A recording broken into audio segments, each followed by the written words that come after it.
The stars stretched endlessly across the void, each one a marker of civilization that had risen long after the precursors vanished.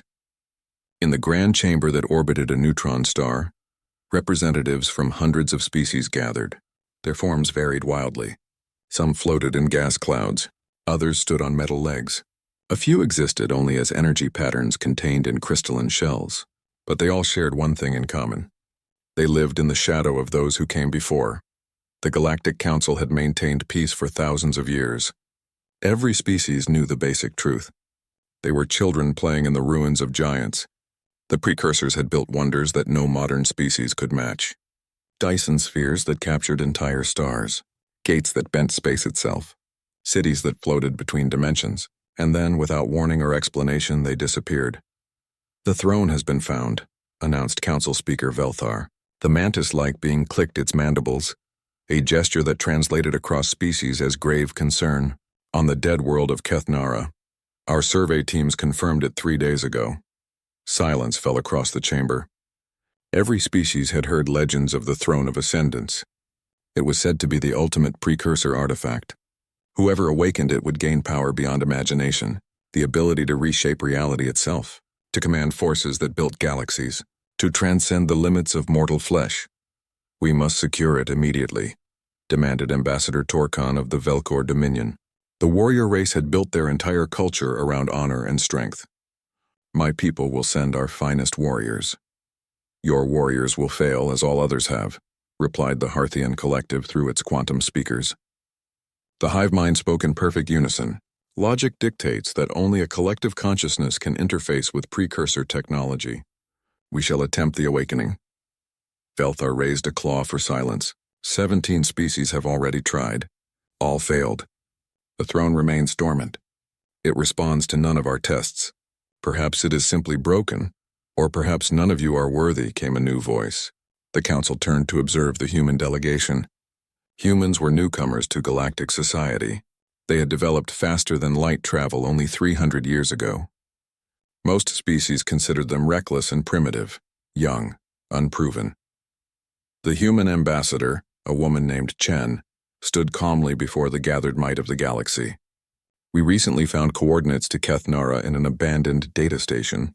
We'd like permission to investigate."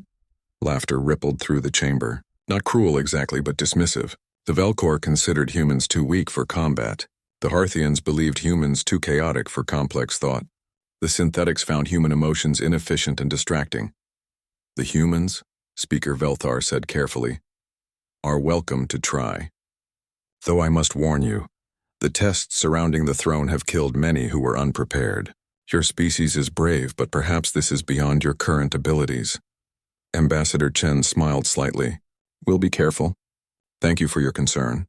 3 days later, the human exploration vessel Prometheus dropped out of faster-than-light travel near Kethnara. Captain Sarah Chen, the ambassador's sister, stood on the bridge studying the dead planet below. It had once been a paradise world according to geological scans. Now it was a tomb. Vast cities lay in ruins. Oceans had boiled away millions of years ago. The atmosphere was thin and poisonous. "Sensors picking up the structure," reported Lieutenant Marcus Washington. "It's massive. 5 kilometers across, buried under what used to be the planetary capital." Sarah nodded. "Take us down, full crew. I want engineers, scientists, and security. If the other species failed, we need to understand why." The Prometheus landed on a platform that had probably once hosted ships beyond human imagination. Now it was cracked stone covered in dust. Sarah led her team of 20 through corridors that dwarfed them. The precursors had built on a scale that made humans feel like insects. "Energy readings ahead," called out Dr. Yuki Tanaka, the expedition's chief scientist. Something still active after all this time. They entered a vast chamber.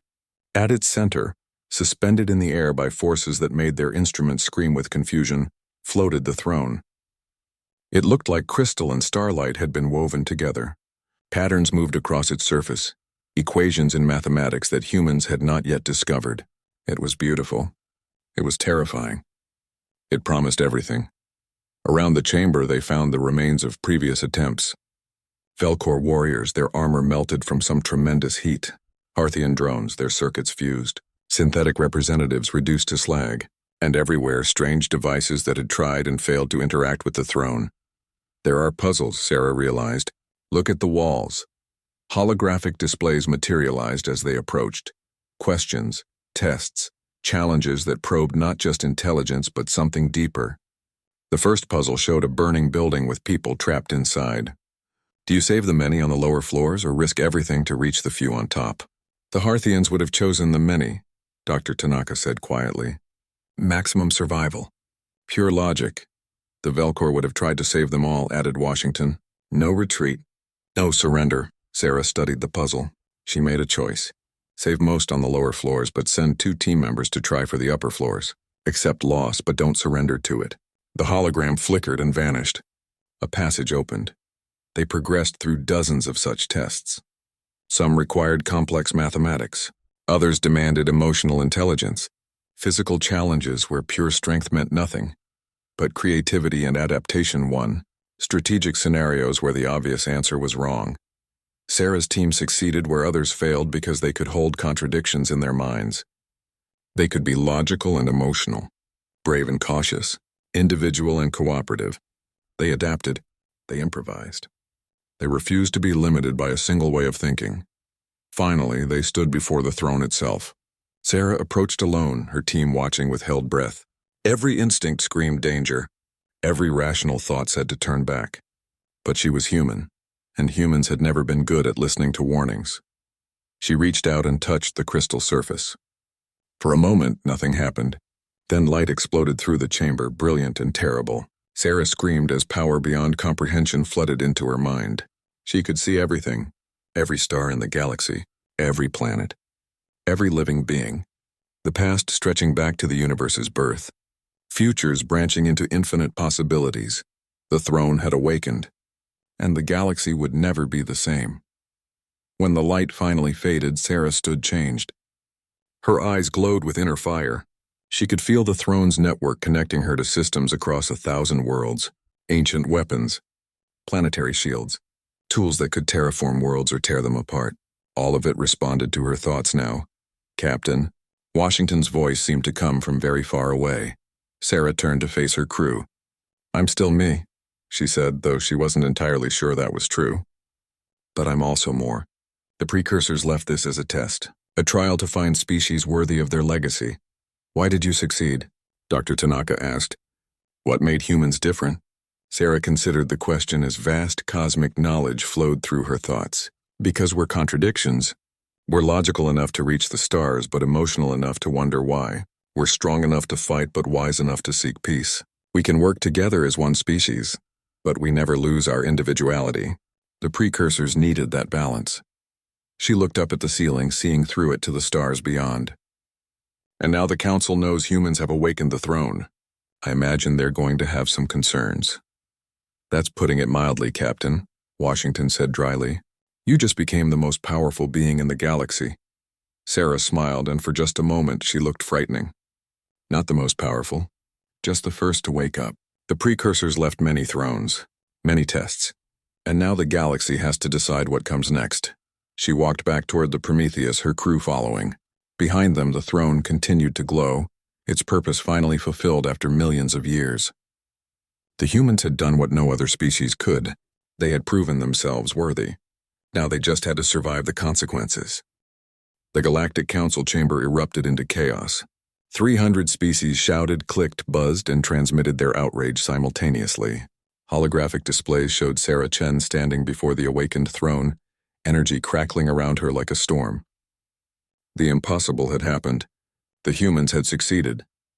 This cannot stand. Ambassador Torkhan slammed his armored fist against his podium. The metal dented under the impact. Humans have existed in galactic society for mere centuries. They cannot be trusted with such power. For once, I agree with the Velcor. The Harthian collective spoke in perfect synchronization. This represents an unacceptable variable in galactic stability. The humans must relinquish control immediately. Speaker Velthar raised his claws for silence, but the chamber ignored him. Some species called for immediate military action. Others proposed sanctions. A few quietly sent encrypted messages to their homeworlds, preparing for whatever came next. Fear spread like poison through the council. On Kethnara, Sarah felt their panic like pressure against her mind. The Throne's network extended far beyond the dead planet. She could sense surveillance satellites watching her, warships taking up positions at the system's edge, weapons charging across dozens of species vessels. They were afraid. She understood why. Captain Chen, Dr. Tanaka approached carefully. Sarah stood at the center of the chamber, her eyes still glowing with inner light. "We need to leave. The Council will respond and we're not equipped for conflict." "I know," Sarah said softly. "I can see their ships, feel their weapons. The Throne is showing me everything." She closed her eyes, overwhelmed. "It's too much, Yuki. There are trillions of beings in this galaxy. I can sense them all. Their hopes, their fears, their individual sparks of life." "You need to ground yourself," Washington said firmly. "Remember who you are. You're Sarah Chen, human, from New Chicago. You joined the fleet because your mother said the stars were calling. You hate synthetic coffee and love old Earth jazz. That's who you are, not some cosmic entity." Sarah opened her eyes and some of the terrible glow faded. "Thank you. I was losing myself in the scale of it all." She looked at her crew with something like her old smile. "The precursors warned about this. The Throne's power is seductive. It makes you feel like a god. If I'm not careful, I'll stop being human entirely." "What do we do?" asked Lieutenant Kim Park, the ship's tactical officer. "The Council won't let us just leave with this power." Sarah reached out with her new senses, feeling the network respond. Ancient systems that had slept for millions of years stirred at her touch. She could activate weapons that would turn the Council fleet to dust. She could seal this entire star system behind barriers that nothing could penetrate. She could reshape reality itself with just a thought. The temptation was terrible. She could protect humanity forever. Make them the dominant species. Crush any threat before it emerged. Rule the galaxy as the precursors once did. "No," she said aloud. "That's the test. The final one. Power without restraint destroys everything it touches." She turned to her crew. "We go back. We face the Council, and we prove that humans can be trusted." The Prometheus lifted off from Kethnara, but Sarah could still feel the Throne's presence in her mind. The connection remained unbreakable. She was linked to every precursor system across the galaxy now. Weapons, shields, ancient stations, all of it waited for her command. 3 days later, Sarah stood before the Galactic Council, but this time she came in person. The Prometheus had docked at the station orbiting the neutron star, and she walked into the chamber with just 2 security officers. No weapons, no armor, just a human woman who had touched something beyond mortal understanding. The Council fell silent as she entered. They could see the change in her, the way light seemed to bend around her slightly, how her eyes reflected colors that shouldn't exist. She was still human, but she was also something more. "Honored delegates," Sarah began, her voice calm. "I understand your concern. I've awakened something that frightens you, but I'm not here to threaten anyone. I'm here to talk." "Talk?" Torkan's laugh was bitter. "You hold the power of the precursors. You could destroy this entire station with a thought. Why would you negotiate when you could simply take whatever you want?" "Because I'm human," Sarah said simply. "And humans understand something important. Power without wisdom is tyranny. Strength without compassion is cruelty. I could force my will on the galaxy, but what would that make me? Just another tyrant. Another monster." She walked to the center of the chamber, turning slowly so all could see her. "The Throne showed me why the precursors vanished. They became so powerful that they lost touch with everything else. They could reshape entire galaxies, but they forgot what it meant to be alive, to struggle, to grow, to fail and try again." "Beautiful words," the Harthian collective said coldly. "But words are wind." "Prove your intentions," Sarah nodded. 3 systems away, there's a plague ravaging the Kethril colonies. Your medical teams have tried for months to find a cure. I can sense it through the Throne's network. The disease is artificial, a precursor bioweapon that was accidentally released. She closed her eyes, reaching out through the vast network. On distant Kethril, medical centers suddenly received new data, the complete genetic sequence of the plague, detailed instructions for a cure, synthesis protocols that their technology could actually manufacture. Within hours, the dying would begin to recover. "I didn't force you to accept help," Sarah said quietly. "I simply provided the knowledge. What you do with it is your choice. That's the difference. I could impose my will, but I choose to offer assistance instead." Velthar's mandibles clicked thoughtfully. A generous gesture. But what happens when your interests conflict with ours? When human expansion threatens another species? Will you remain neutral then? I don't know, Sarah admitted. I'm not perfect. I'm human, which means I'm flawed and biased and sometimes wrong. But I can promise this. I won't use the throne's power to dominate. I'll use it to defend, to heal, to help when asked. And if we decide you're too dangerous? A voice called from the council floor. What then? Sarah's expression turned sad. Then I'll do everything I can to prove you wrong. But I won't surrender the throne. The precursors left it as a test and humanity passed. That means something. We earned this. Before anyone could respond, alarms shrieked through the station. Red emergency lights flooded the chamber. Velthar's console lit up with urgent messages. His face turned the color of deep space. Impossible, he whispered. The cleansing protocol has activated. What's that? Sarah asked, but she already knew. The throne was screaming warnings into her mind. Something ancient and terrible had awoken, something that viewed all current life as contamination. The precursor defense system, Velthar said, his voice shaking. We thought it was a myth, a legend to frighten children. But the sensors don't lie. It's real. It's active. And it's targeting every inhabited world in the sector. Sarah felt the truth crash over her like a wave. By awakening the throne, she had triggered something else. An automated system designed to cleanse the galaxy of any species that might threaten precursor technology. It had been sleeping for millions of years, waiting. And now she had given it a reason to wake up. The council turned to stare at her. Fear and accusation in every eye. She had promised to help them. To prove humanity could be trusted. Instead, she had unleashed their extinction. I'll fix this, Sarah said, though she had no idea how. I swear I'll find a way. But as she reached out through the throne's network, she felt the cleansing protocol respond. It was vast, ancient, implacable. It saw the current galactic civilization as nothing but weeds growing in a garden that belonged to the precursors. And it had begun pulling those weeds out, one system at a time. The galaxy's nightmare had just begun. And Sarah Chen, despite all her new power, had no idea how to stop it. The first attack came without warning. The cleansing protocol struck the mining colony of Tarthos 9, a modest settlement on the edge of settled space. 3 million beings lived there, engineers, families, scientists, studying ancient asteroids for traces of precursor technology. They died in 17 seconds. The protocol's weapons were beyond anything the modern galaxy possessed. Energy beams that ignored shields, nanomachines that disassembled matter at the atomic level, gravity wells that crushed entire cities into singularities. When it finished, Tarthos 9 was simply gone. Not destroyed. Erased. As if it had never existed. Sarah felt every death through the throne's network. 3 million individual sparks of consciousness, extinguished in the time it took to draw breath. She screamed and collapsed in the council chamber, blood streaming from her nose. The pain was beyond physical. It was existential. A wound carved directly into her soul. Get medical teams here now, Washington shouted, catching Sarah before she hit the floor. Captain, stay with us.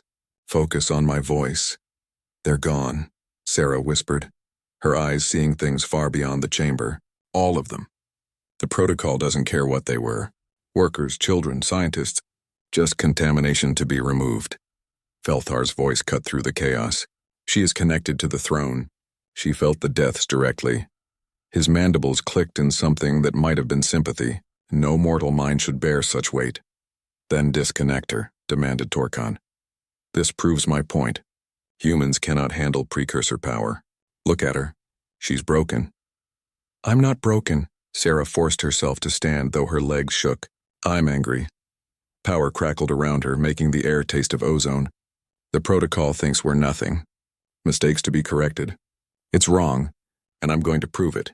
She reached out through the throne's network, searching for the protocol's core systems. But it was like trying to grab smoke. The protocol had no central location. It was distributed across thousands of hidden stations, each one defending the others. The precursors had built it to be unkillable. We need time, Sarah said, her mind racing. I can't fight the protocol directly. Not yet. But I can buy us time to prepare. How? The Harthian collective asked. Our combined fleets are meaningless against such weapons. Sarah closed her eyes, feeling the vast web of precursor technology respond to her will. Planetary shields dormant for millions of years, weapons platforms hidden in dead stars, gate networks that could relocate entire fleets across the galaxy. All of it answered to her now. "I'll activate the precursor defense grid around populated worlds," she said. "It won't stop the protocol forever, but it will slow it down. Give us weeks instead of days." She didn't mention the cost. Each activation drained her. Controlling so many systems simultaneously felt like trying to think 1,000 thoughts at once. The throne's power was vast, but it flowed through a human mind that wasn't designed for such strain. "Do it," Belthar said. "We will mobilize every ship, every scientist, every weapon we possess. If we must fight gods, then we fight gods." Sarah reached out across the galaxy. On 1,000 worlds, ancient shields flickered to life. Energy barriers that could withstand supernova forces surrounded planets like protective bubbles. The protocol's next attack struck those barriers and rebounded harmlessly into space. But Sarah felt each activation like a knife in her skull. Blood dripped from her ears. Her hands shook uncontrollably. Washington caught her as she stumbled. "You're killing yourself," he said quietly. "Better me than them," Sarah replied. "Besides, I'm not planning to die. I'm planning to win." The next 3 weeks were chaos. The Galactic Council fractured into factions. Some species, grateful for Sarah's protection, pledged support to humanity. The Kethnara, saved from plague, offered their entire fleet. The peaceful Etherin provided medical and scientific expertise. Dozens of smaller species sent what they could, but others saw opportunity in disaster. The radical group calling themselves the Purifiers grew in number. They claimed humans were responsible for awakening the protocol, that Sarah Chen had doomed the galaxy through arrogance. They demanded she surrender the throne or face justice. Justice, Sarah laughed bitterly when she heard. She stood in the Prometheus war room, studying holographic displays of fleet movements. "They want justice while the protocol erases species from existence. Perfect." "They're not entirely wrong," Dr. Tanaka said carefully. "You did trigger the protocol by awakening the throne." "I know." Sarah rubbed her temples, trying to ease the constant headache that came from maintaining thousands of shields simultaneously. "That's what makes it hard. I am responsible. But giving up the throne now would guarantee our extinction. The protocol responds to precursor authority. I'm the only one who can potentially stop it." Lieutenant Park entered the room, her face grim. "Captain, we have a problem. The Purifiers just issued an ultimatum.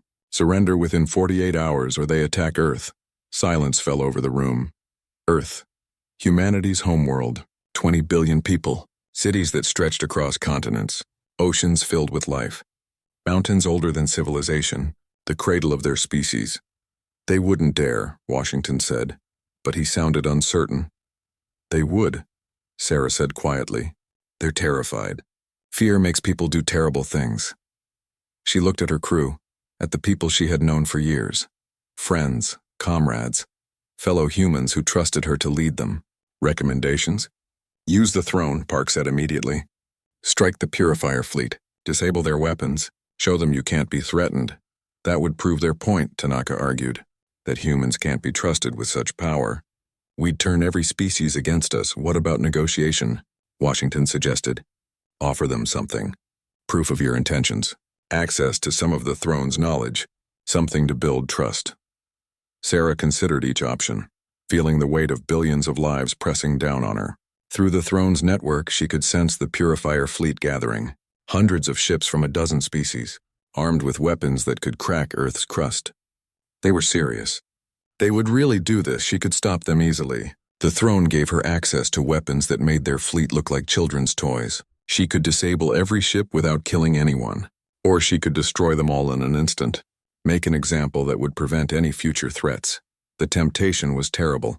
One thought, one command, and Earth would be safe forever. "No," Sarah said aloud. "I won't do it." Her crew stared at her in shock. "Captain," Park said carefully, "they're going to attack Earth, our home world. You have to stop them." "I'll warn Earth," Sarah said. "Give them time to evacuate civilians.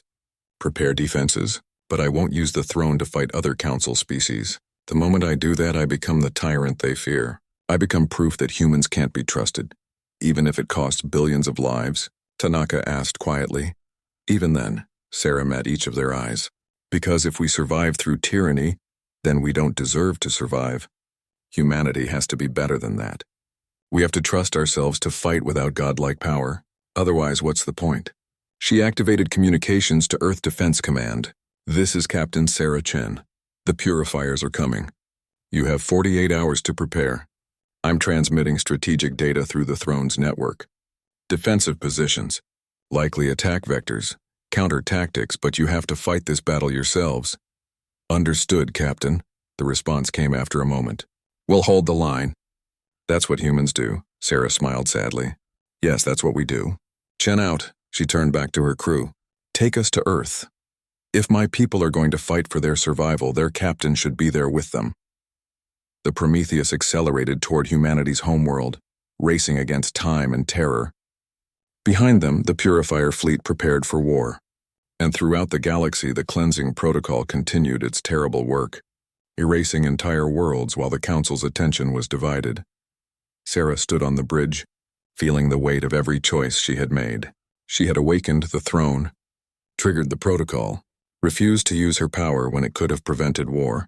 Each decision had consequences that rippled across billions of lives, but she was still human, still flawed, still trying her best in impossible circumstances. And that, she realized, might be exactly what the galaxy needed. Not a god who could fix everything with divine power, but a person who made mistakes and tried to learn from them. The battle for Earth was coming, and somehow humanity would have to prove they deserved the throne's power without actually using it. The irony was almost painful. Earth Defense Command's headquarters sat deep beneath the Rocky Mountains, protected by layers of armor and overlapping shield generators. Admiral Marcus Rivera stood before a holographic display showing the approaching Purifier fleet. 237 warships from 18 different species, all united in their fear of what Sarah Chen represented. Status report, Rivera demanded. Civilian evacuation 83% complete, responded Commander Lisa Park. No relation to the lieutenant aboard the Prometheus. We're prioritizing children and non-combatants, moving them to underground shelters and orbital stations. Fleet positions? Every human ship within 3 light years is converging on Earth. We'll have 42 capital ships, 115 destroyers, and about 300 smaller vessels. We're outnumbered 5-1, Rivera nodded grimly. And Captain Chen? The Prometheus is 30 hours out. She's transmitted detailed tactical data through whatever connection she has with the throne. It's like having perfect intelligence on enemy capabilities. Commander Park hesitated. Sir, she could end this with a thought. The throne gives her access to weapons that would make the Purifier fleet look like scrap metal. Why won't she use it? Because she's trying to prove something, Rivera said quietly. That humans deserve the power we've gained. That we won't abuse it. He looked at the approaching enemy fleet. She's asking us to defend ourselves. To show the galaxy that humanity is strong without godlike weapons. Asking us to die, you mean? Maybe. But if we do this, if we win this fight ourselves, then every species in the galaxy will know. Humans don't need the throne to be formidable. We were dangerous long before we found it. The Purifier fleet dropped out of faster-than-light travel at the edge of Earth's solar system. They came in perfect formation, their ships arranged in defensive patterns that showed centuries of military experience. The Velcor contributed their heavy battle cruisers. The synthetics provided advanced targeting systems. The insectoid Kresh brought swarm fighters that moved like schools of fish. Admiral Torkan commanded the Purifier fleet from his flagship, the inevitable Victory. He stood on the bridge, his armor gleaming under emergency lights. Around him, officers from a dozen species coordinated the attack. They were united by fear, by the certainty that humanity had gone too far. All ships maintain formation, Torkan ordered. We are not here to destroy Earth completely. Our goal is to force their surrender, to make them give up the throne before it corrupts them entirely. We are the galaxy's last hope. But even as he spoke, doubt gnawed at him. He remembered Sarah Chen standing before the Council, promising to help rather than dominate. He had seen her save the Kethril from plague, activate shields that protected billions. She had not acted like a tyrant. Not yet. Target their orbital defenses first, Torkan ordered, pushing away his uncertainty. Once those fall, Earth will have no choice but to surrender. The battle began with a flash of weapons fire that lit up space like a new star. Purifier ships launched missiles by the thousands. Energy beams powerful enough to cut through asteroids lanced toward Earth's defensive platforms. Human ships moved to intercept, their own weapons blazing. The first exchange was devastating. 3 human destroyers exploded in brilliant fireballs. An orbital station home to 50,000 civilians took a direct hit and began breaking apart. But humanity's return fire was precise and savage. They had studied the tactical data Sarah provided, knew every weakness in Purifier ship designs. A Velcor battlecruiser took railgun fire directly to its reactor core and went dark. Crash fighters flew into defensive grids that tore them apart with automated laser fire. The synthetics learned too late that humans had developed electronic warfare systems specifically to counter their targeting computers. "They're fighting well," one of Torkan's officers reported, surprise evident in his translated voice. "Better than expected. They're using tactics we've never seen before." "Because Chen is helping them," Torkan snarled. "She provides intelligence through her throne connection. This proves our point. Humans already abuse the power they've gained." But even as he spoke, he knew it wasn't quite true. Sarah wasn't fighting. She had given information, yes, but the courage, the skill, the determination, that was all human. They were dying to defend their world without asking their most powerful member to save them. On the Prometheus, Sarah felt every ship that died, human and Purifier both. Each one was a spark of life extinguished. She gripped the armrests of her command chair so hard they cracked. "Captain," Washington said gently, "you don't have to watch this." "Yes, I do," Sarah whispered. "They're dying because of choices I made. The least I can do is witness it." Dr. Tanaka studied her instruments. "Your neural activity is off the charts. The stress of maintaining all those planetary shields while feeling these deaths, it's tearing you apart." "I'll hold," Sarah said through gritted teeth. "I have to." The battle raged for 6 hours. Earth's orbit became a graveyard of shattered ships and debris. The Purifiers pressed their advantage, pushing through human defensive lines toward the planet itself. But every kilometer cost them dearly. Humans fought with a desperation that shocked their attackers. Then something changed. A small group of human ships, badly damaged and running on emergency power, made a suicide run at the inevitable victory. They knew they couldn't win, knew they would die, but they refused to surrender.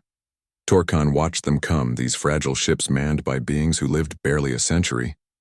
They were nothing compared to his people, who could live for thousands of years, nothing compared to the synthetics who were functionally immortal. And yet they came anyway, weapons blazing, screaming defiance across every communications channel. "They don't know when they're beaten," his tactical officer said, almost admiringly. "No," Torkan realized. "They know exactly when they're beaten. They just don't care."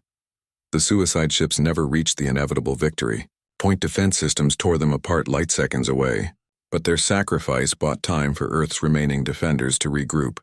To coordinate one final push, Admiral Rivera saw the opportunity. "All ships converge on Sector 7. Hit them with everything we've got." "This is for Earth." The human fleet, reduced to barely a third of its original strength, launched a coordinated assault that defied tactical logic.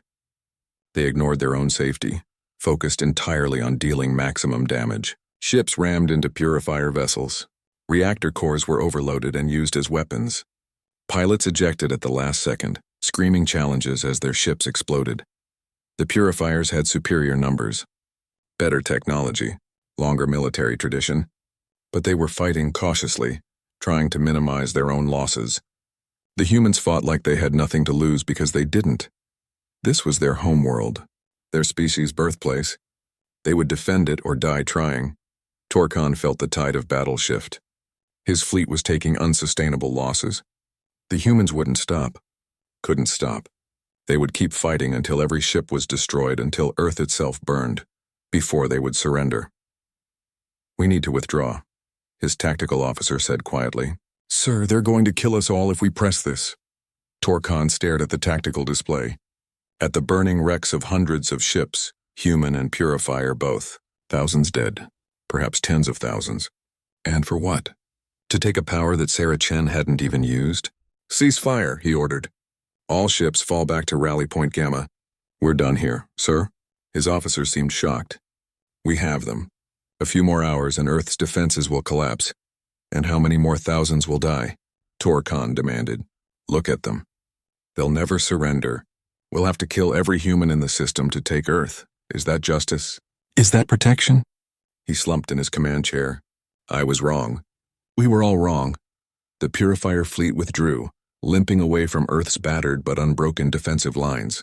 Behind them, human ships didn't pursue. They simply held position, weapons still charged, ready for another attack that didn't come. Sarah watched the enemy fleet leave and felt tears streaming down her face. So many dead, so much destruction. But humanity had done it. They had defended themselves without the throne, proven they were strong enough to stand on their own. Captain, Washington said softly, you should contact Earth, let them know. Sarah nodded, unable to speak. She opened a channel to Admiral Rivera. Earth Defense, this is Captain Chen, you did it. You held the line. We did what humans do, Captain, Rivera replied. His voice was tired but proud. We survived, and we showed those self-righteous bastards that we don't need ancient weapons to be dangerous. The cost, Sarah began, was worth it, Rivera interrupted firmly.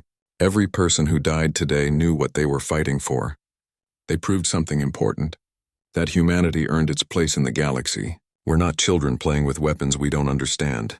We're a warrior species that chooses to be better. Sarah closed the channel and looked at her crew. They were battered, exhausted, but there was pride in their eyes. They had trusted their people to fight without godlike intervention, and humanity had proven worthy of that trust. Set course for the Council station, Sarah ordered. It's time to finish what we started. The protocol is still out there, and now we know something important. She smiled grimly. We can face impossible odds and still win. Time to prove that to Ancient Mac. The Galactic Council chamber was silent as Sarah Chen entered. She looked different now, thinner, exhausted. The glow in her eyes had dimmed to something manageable, almost normal, but everyone could still sense the power thrumming through her. The connection to forces beyond mortal understanding. Speaker Velthar rose slowly. Captain Chen, I believe the Council owes you an apology. You owe humanity an apology, Sarah corrected gently. I was just the one who touched the throne. My people were the ones who died defending their homeworld because we believed in something. What did you believe in? Asked the Harthian collective. The hive mind's voice carried genuine curiosity rather than accusation. That we could be trusted, Sarah said simply. That we could hold power without being corrupted by it. That we were strong enough to stand on our own merit, not just through ancient weapons. She looked around the chamber. Earth could have fallen. Billions could have died. But we chose to fight ourselves rather than prove your fears correct. Torkan entered the chamber, his armor scorched and dented from battle. He moved slowly like someone carrying a great weight. I led the Purifier fleet, he said, his voice carrying to every corner. I was certain humans would abuse the throne's power. I was wrong. The admission shocked the chamber into silence. Velcor warriors never admitted mistakes. Their culture valued honor above truth, pride above wisdom. For Torkan to confess error was unprecedented. Your people fought with courage I have never witnessed, Torkan continued. They knew they could have called upon the throne's power. Knew Captain Chen could have destroyed us in moments. But they chose to fight without it, to prove themselves worthy through action, not divine intervention. He looked directly at Sarah. I apologize. To you, to humanity. I let fear blind me to what should have been obvious. We all did, Velthar said. But now we face a threat that requires unity, not division. The cleansing protocol has destroyed 17 colonies in the past 4 weeks. 60 billion beings erased from existence. If we don't work together, our civilization will fall. Sarah nodded. I've been studying the protocol through the throne's network. It's distributed across thousands of hidden stations. Each one defends the others. Conventional weapons can't touch them. They exist in pocket dimensions, hidden behind barriers that our technology can't penetrate. Then we have no hope. Someone called from the council floor. We have one hope, Sarah corrected. The throne. The protocol responds to precursor authority. I can access those dimensions. I can fight it on its own terms. Alone? Dr. Tanaka stepped forward from where she had been standing with the human delegation. Sarah, you can barely maintain the planetary shields. Fighting the protocol would kill you. Probably, Sarah agreed. But I'm not planning to fight it. I'm planning to reprogram it. The council erupted in confused questions. Sarah raised her hand for silence. The precursors created the protocol to protect their legacy, to prevent other species from misusing their technology. But we're not trying to steal it. We're trying to live alongside it. If I can convince the protocol of that, I can change its parameters. Convince a machine? The synthetic representative's voice carried skepticism. We are machines. We understand logic. The protocol operates on absolute parameters. There is no convincing it, only obeying or being destroyed. That's where you're wrong, Sarah said. The protocol isn't just a machine. It's an artificial intelligence with decision-making capabilities. The precursors wouldn't have created something completely inflexible. They knew civilizations would rise after them. The protocol must be able to distinguish between species that threaten precursor legacy and species that respect it. How do we prove respect? Velthar asked. Sarah smiled. By working together. By showing that modern civilization can cooperate despite our differences. The precursors vanished because they became too powerful to understand limits. They lost touch with community, with cooperation. If we can show the protocol that we're better than that, it might listen. Might? Torkhan asked. You risk everything on might? I risk everything on us, Sarah corrected. On the possibility that together, we're greater than the sum of our parts. Humans, Velcor, Harthians, synthetics, every species here. We all have strengths, knowledge, skills. If we pool them, we can do what the precursors couldn't. We can evolve beyond our limitations. She activated a holographic display.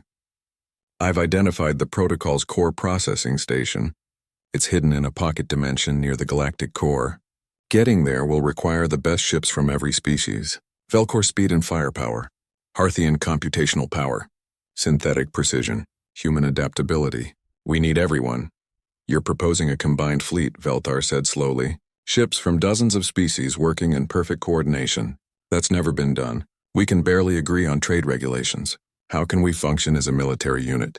We learn, Sarah said, or we die. Those are our options. The chamber fell silent. Every species looked at each other, old prejudices and fears warring with the desperate need for survival. The Velcor distrusted the synthetics. The Harthians found the individualist species chaotic. The younger species feared the elders' condescension. But they all shared one thing. They wanted to live. I will contribute the Velcor 4th Fleet, Torkhan announced. 20 battlecruisers and supporting vessels. We will follow Captain Chen's leadership. The Harthian Collective offers our computational network. The hive mind spoke. We will coordinate tactics and communications across all species. Synthetics will provide our most advanced targeting systems, another representative added. And we will manufacture weapons specifically designed to fight in pocket dimensions. One by one, species pledged their support. Some offered ships. Others provided technology, scientific knowledge, or skilled specialists. The chamber that had been divided by fear was slowly uniting through necessity. Sarah watched it happen, feeling hope war with terror in her chest. This could work. If they trusted each other. If they fought as one. But if they failed, the protocol would destroy them all. There would be no second chances. We have 3 weeks to prepare, Sarah said. The protocol is adapting its strategies, learning from each attack. Every day we wait, it becomes more efficient at killing us. So we train together. We learn to work as one fleet. And then we strike at its heart. She looked at the assembled species. I won't lie to you. This will be the most dangerous mission in galactic history. Many of us won't come back. But if we succeed, we'll prove something the precursors never understood. That unity is stronger than isolation. That together we can overcome anything. Velthar clicked his mandibles in what might have been a smile. You speak like a leader, Captain Chen. Very well. We place our faith in humanity. Don't make us regret it. The next 3 weeks were chaos. Fleets from across the galaxy converged on Rally Point Omega, a neutral system chosen for its strategic location. Ships that had never worked together attempted to coordinate. Weapon systems that used incompatible technology were integrated. Crews who spoke different languages learned to communicate. Fights broke out. There were accidents, cultural misunderstandings that almost sparked diplomatic incidents. The Velcor didn't understand the Harthians' need for precise schedules. The synthetics couldn't comprehend biological species' need for rest. Humans offended everyone with their informal communication style, but slowly, gradually they learned. Velcor warriors taught human crews close-quarters combat techniques. Harthians improved everyone's tactical coordination. Synthetics shared targeting algorithms. Humans showed other species how to adapt and improvise. And Sarah stood at the center of it all, channeling information through the Throne's network. Translating between species, coordinating logistics, holding the fragile alliance together through sheer force of will. Dr. Tanaka watched her friend deteriorate day by day. "You're killing yourself. Again." "I'm building something," Sarah corrected. "Look at them, Yuki. 3 weeks ago they were ready to destroy each other. Now they're training together, fighting together, becoming something new. And if you die before we reach the protocol?" Sarah smiled tiredly. "Then someone else will have to finish what we started. But I don't plan to die. I plan to show that ancient machine why it was wrong about us." On the day they departed, the combined fleet numbered over 3,000 ships. It was the largest military force ever assembled in galactic history. Humans flew alongside Velcor, synthetics coordinated with biological species. The Harthian collective networked everyone together into a single tactical unit. "All ships, this is Captain Chen," Sarah broadcast across every frequency. "Today we do something unprecedented. We face an enemy designed to destroy us, created by beings more advanced than we can imagine. But we have something the precursors didn't understand. We have each other." She paused, feeling the weight of thousands of species listening, waiting, trusting her to lead them against impossible odds. "The protocol thinks we're contamination, mistakes to be corrected. It's wrong. We're not perfect. We make errors. We fight among ourselves. The pocket dimension existed between spaces, neither fully real nor entirely imaginary. It was where the cleansing protocol had hidden itself for millions of years. The combined fleet dropped out of faster-than-light travel at the dimensional boundary, their ships straining against forces that shouldn't exist, reading massive energy signatures. Lieutenant Park reported from the Prometheus Bridge. "The protocol knows we're here." "Of course it does," Sarah said quietly. She could feel it through the throne's network. Ancient intelligence awakening fully for the first time in millennia. Examining the fleet with senses that transcended normal matter. Judging them. Finding them wanting. "All ships, battle formation Sigma," Sarah ordered. "Velcor battlecruisers form the first wave. Synthetics provide targeting support. Harthians, I need you coordinating defensive patterns. Humans, we're the adaptability factor. Be ready for anything." The protocol struck first. The dimensional barrier tore open and weapons emerged. Not ships. Just weapons. Energy beams that existed in multiple dimensions simultaneously. Missiles that could think and learn and adapt. Gravity mines that created miniature black holes. The first wave of Velcor ships took the attack head-on. Their shields, reinforced by precursor technology that Sarah had activated, held against impossible forces. But barely. 3 battlecruisers exploded despite their defenses, their hulls torn apart by forces no armor could withstand. "Return fire," Torcon ordered from the inevitable victory. "Show this ancient bastard that we don't die easily." The combined fleet unleashed everything they had. Weapons from 100 species, each designed for different purposes, all focused on a single target. The dimensional barrier shuddered under the assault. Cracks appeared in reality itself. But the protocol learned. Its second attack wave was different. Targeted. It identified each species' weakness and exploited them. Harthian ships lost network connectivity as quantum attacks disrupted their collective consciousness. Synthetic vessels went dark as viral code infected their systems. Biological crews struggled as gravity fluctuations crushed organs designed for normal space. "We're losing ships too fast," Washington reported grimly. "At this rate, we'll be decimated in an hour. Then we need to change tactics." Sarah closed her eyes, reaching deep into the throne's connection. She could feel the protocol's presence now, cold, ancient, absolutely certain of its purpose. It wasn't evil. It was just following programming billions of years old. "Protocol," Sarah broadcast, not with her voice but through the throne's network itself. "I am the Awakened, chosen by the Precursor legacy. I demand audience." For a moment everything stopped. The protocol's attacks ceased. The dimensional barrier pulsed with something like curiosity. Then a response came directly into Sarah's mind. Not words, pure concepts that her human brain struggled to translate. Contamination detected. Inferior species attempting precursor technologies. Cleansing required. "We're not contamination," Sarah argued. "We're successors. The precursors left the throne as a test. We passed that test. That makes us worthy. Worthiness parameters undefined. No species has awakened throne in 3 million cycles. Error assumed. Continue cleansing. The attacks resumed, even more vicious than before. Sarah felt desperation claw at her chest. She was right. The protocol was just following its programming. It couldn't conceive that another species might actually be worthy. Then I'll show you, Sarah whispered. I'll show you what the precursors missed. She reached out through the throne not to attack but to connect. She opened her mind fully to the protocol, letting it see through her eyes, feel through her senses, experience what it meant to be mortal, to be limited, to be afraid but still fighting. The protocol recoiled from the contact. It had existed for eons in isolation, processing data without context.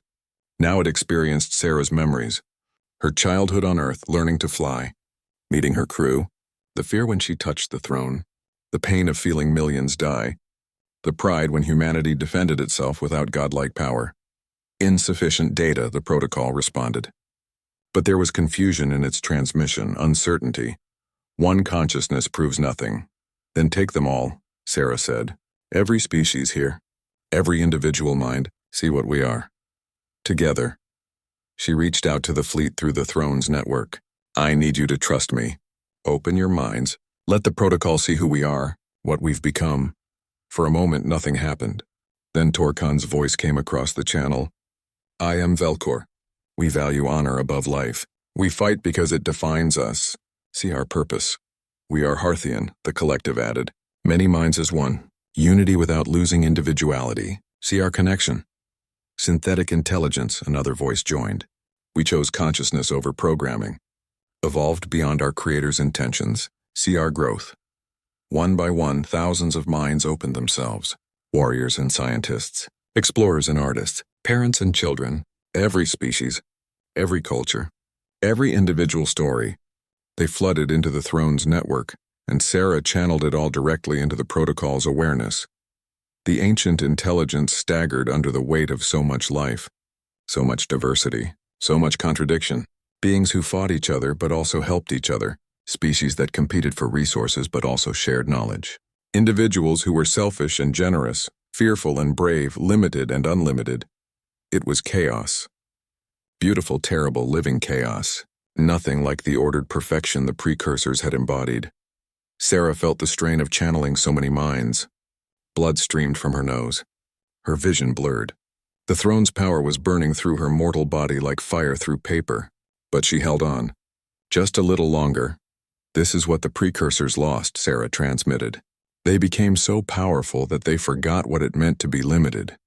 To struggle, to grow. They transcended everything, including the very things that made life worth living.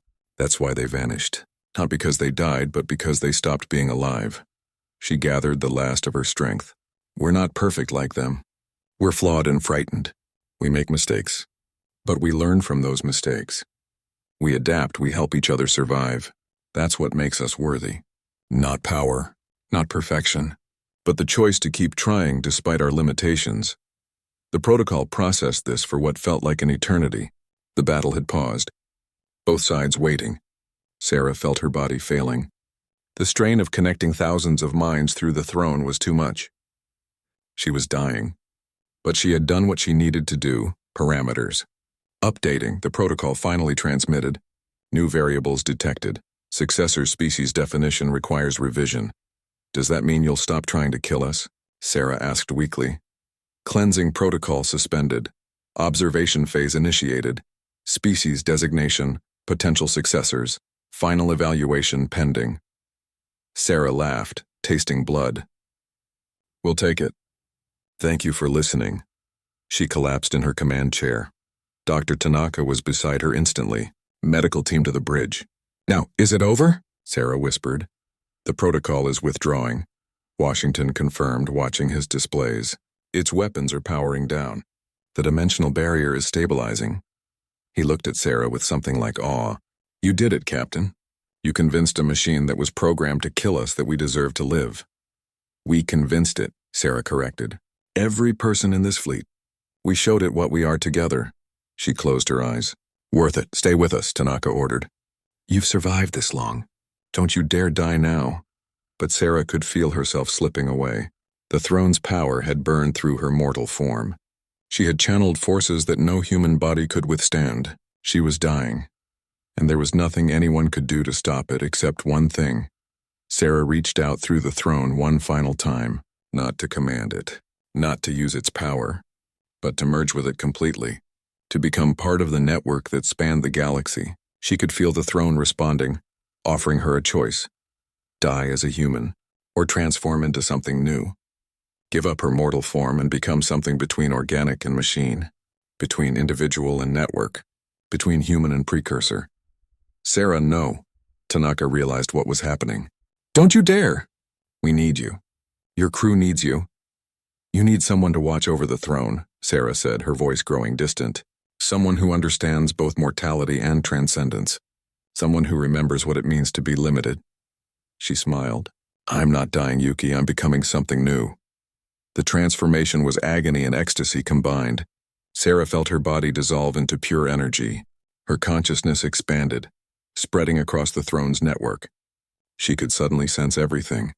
Every planet, every species, every individual mind in the galaxy if she chose to focus on them. But she was still Sarah, still remembered her childhood, her crew, her love of old Earth jazz and hatred of synthetic coffee. She hadn't lost her humanity. She had just added to it. Captain? Washington's voice came from very far away. Are you still there? I'm here, Sarah responded, her voice now coming from the throne itself. I'm everywhere. I'm the bridge between what we were and what we're becoming. The precursors needed someone to guard their legacy, to judge whether each new species is ready for their gifts. That's me now.